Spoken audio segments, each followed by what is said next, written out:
What's up, guys? In this tutorial, I'll show you how to fix the Claude AI Payment Failed error quickly and easily. First, refresh the Claude page and try the payment again. Temporary browser issues can sometimes cause payment errors. Next, clear some old conversations if you have a large numbers of chat. Then refresh the page and try upgrading again. If the issue continues, check your payment method and make sure your card details are correct and that you have sufficient funds available. You can also clear browser's cache and cookies.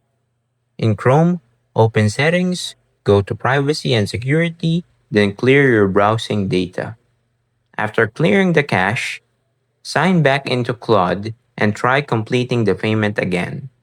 If you're still unable to upgrade, try using a different browser or contact Claude support for further assistance. And that's it.